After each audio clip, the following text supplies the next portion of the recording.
Hello everyone, இன்னைக்கு நம்ம மீன் எப்படி பொரிக்கிறதுன்னு பார்க்கலாம். பட் அதுக்கு முன்னாடி நம்ம வந்து எதுனாலும் க்ளீனிங் சொல்லி கொடுத்துருவோம்ல. இன்னைக்கு வந்துட்டு ஃபிஷ் க்ளீனிங் பார்க்கலாம். நீங்கள் வந்துட்டு இந்த மாதிரி ஒரு சின்ன ஒரு ஃபிஷ் எடுத்துக்கோங்க. டு பி ஃப்ராங்க், பெரிய ஃபிஷ்லாம் வந்து அந்தளவுக்கு வீட்டில் க்ளீன் பண்ணுறது கஷ்டங்க. பெரிய பெரிய கத்தி வேணும், அது கொஞ்சம் ஸ்கில் வேணும். நமக்கு சின்னது தான் வரும். பெரிய ஃபிஷ் வந்து எனக்கே வந்து க்ளீன் பண்ணுறது கொஞ்சம் கஷ்டமாக தான் இருக்கும். யூஸ்வலாக கத்தி வச்சு இந்த மாதிரி சீவி எடுத்துருவேன். இதெல்லாம் வந்து ரொம்ப வழுக்கிற ஃபிஷ்ஷுங்க. பட் கத்தியில் வந்துட்டு உங்களால் பண்ண முடியாது. நீங்கள் பிகினர்ஸாக இருந்தீங்கன்னா இந்த மாதிரி ஸ்பூன் எடுத்துக்கோங்க. ஸ்பூனில் நீங்கள் இந்த மாதிரி அதாவது வால் சைட்லேருந்து தலை சைடுக்கு போகணும். இதுதான் வந்துட்டு கரெக்ட். அந்த சைடு தான் அந்த செதிலா ஸ்கேல் சொல்லுவாங்க தெரியுமா, அதெல்லாம் வந்துட்டு ஆப்போசிட் டிரெக்ஷனில் எடுத்திங்கன்னா தான் வரும். சேம் டிரெக்ஷனில் எடுக்க முடியாது. இந்த மாதிரி பண்ணிங்கன்னா வந்துடும். ரொம்ப வழுக்குங்க ஃபிஷ்ஷு வந்து ரொம்ப ரொம்ப வழுக்கும். இது வழுக்காமல் இருக்கிறதுக்கு என்ன பண்ணணும்னா, சாம்பல் இருக்குல்ல, அது போட்டு பிடிச்சி பண்ணணும். சாம்பலுக்குலாம் இங்கே நம்ம எங்கே போகிறதுன்னெலாம் தெரியாது. நானுமே இது வரைக்கும் சாம்பல் வச்சு க்ளீன்லாம் பண்ணதில்லை. நான் கேள்விப்பட்டது வந்துட்டு சின்ன வயசில் பாட்டி வீட்டிலலாம் பார்த்துருக்கேன். சாம்பல் வச்சு கையிலேருந்து வழுக்காமல் பிடிச்சி க்ளீன் பண்ணுறதெல்லாம். இப்போ வந்துட்டு நார்மலாக இதே மாதிரி தான் க்ளீன் பண்ணுறேன். இப்போ பாருங்கள், இந்த தலை கிட்ட வந்துட்டு கில்ஸ் சொல்லுவாங்க தெரியுமா, அதை பார்க்குறது இந்த மாதிரி விரிச்சு விட்டிங்கன்னா தெரியும். இந்த பிங்க் கலரில் இருக்குல்ல, இது அப்படியே எடுத்துருங்க. இந்த மாதிரி ஃபுல்லாக எடுங்க. உள்ளே இருக்க அந்த பாடி பார்ட்ஸ் எல்லாமே வந்துடும். இந்த மாதிரி ஃபுல்லாக நீங்கள் அப்படியே பிடிச்சி இழுத்தீங்கன்னா ஃபுல்லாக வந்துடும். இப்போ அந்த இடம் வந்து ஃபுல்லாக வந்து காலி ஆகிடும். இங்கே பாருங்கள், இந்த மாதிரி ஆகிடும். அவ்வளோதாங்க. இதை பண்ணிட்டீங்கன்னா மெயின் ஃபிஷ் கிளீனிங் வந்து முடிஞ்சிடுச்சு. பெரிய மீனில் வந்து சைடில் வந்துட்டு அந்த விங்ஸா அந்த மாதிரி சம்திங் இருக்கும். சாரி, விங்ஸ்ன்னு சொல்கிறேன், ஃபின்னு சொல்லுவாங்க. அதை வந்துட்டு பெரிய பெரிய ஃபிஷ்லேருந்து எடுத்துக்கலாம். சின்ன ஃபிஷ்ஷில் நம்ம இப்படி எடுக்கும் போதே வந்துடும். இன்னொரு ஃபிஷ்ஷை நான் வந்து க்ளீன் பண்ணி காமிக்கிறேன் பாருங்கள்.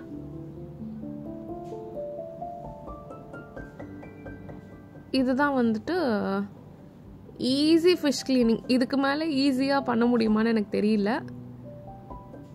இந்த மாதிரி பிடிச்சி பண்ணுங்க. வால்ல இருந்து தலைக்கு போகணும். தெரியுதா, ஃபின் இருக்கு தெரியுதா?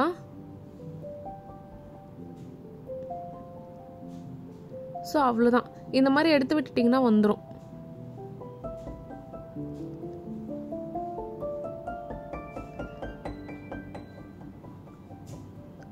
இதெல்லாம் வந்துட்டு வாங்குற இடத்துலையே ஃபிஷ் கிளீனிங் இப்போலாம் பண்ணி கொடுத்துட்றாங்க. என்ன ஒரு 50 rupees வாங்குறாங்க, அவ்வளோதான் வாங்குறாங்க. பெரிய ஃபிஷ் கூட அவங்களுக்கு ஈஸிங்க க்ளீன் பண்ணுறது. அவங்களுக்குமே சின்ன ஃபிஷ் தான் கஷ்டம். பெரிய ஃபிஷ்னா கூட ஜஸ்ட்டு ஒரே ஒரு ஃபிஷ்ஷை க்ளீன் பண்ணிட்டு துண்டு துண்டாக போட்டு கொடுத்துருவாங்க. குட்டி ஃபிஷ்னா தான் அவங்களுக்குமே வந்து ரொம்ப கஷ்டமாக இருக்கும். இங்கே பாருங்கள், இப்போ தான் நான் செகண்ட் ஃபிஷ்ஷே முடிச்சிருக்கேன். 1 கிலோக்கு எப்படினாலும் எவ்வளோ ஃபிஷ் தெரியுமா வரும்? அவ்வளோத்தையும் நம்ம உட்காந்து க்ளீன் பண்ணோம். 1 hour ஆகும். கண்டிப்பாக 1 hour ஆகும்.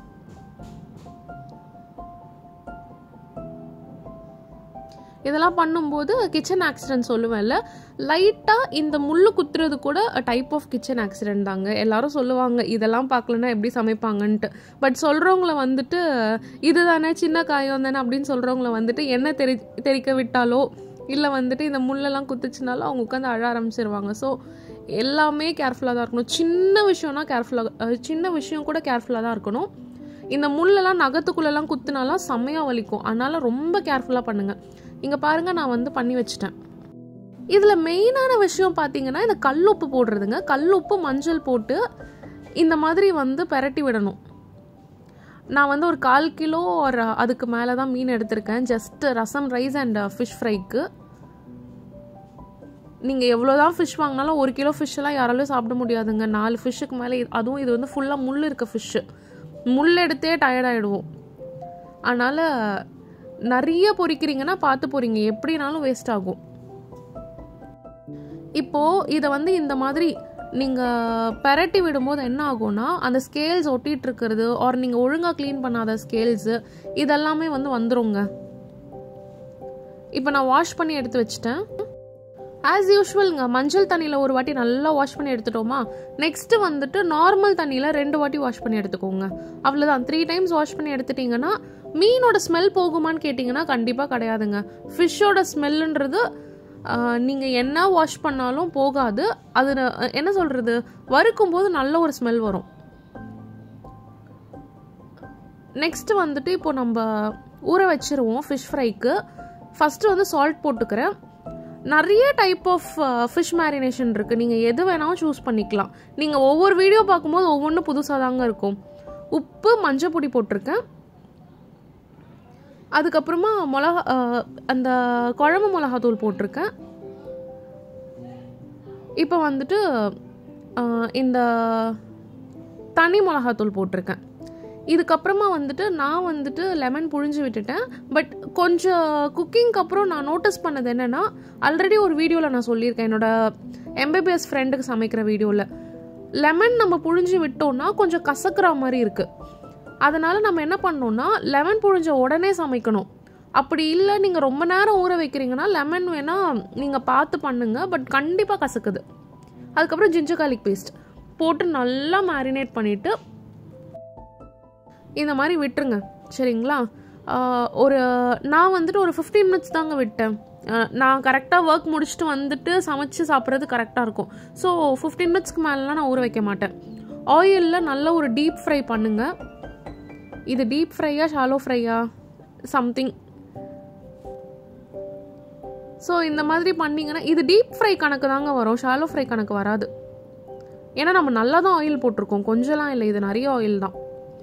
நல்லா இழுத்துக்கும் ஆயிலை, நல்லா மொறுமொறுன்னு வரும். இதே மாதிரி ட்ரை பண்ணி பாருங்கள், சூப்பராக இருக்கும். தேங்க்ஸ் ஃபார் வாட்சிங்.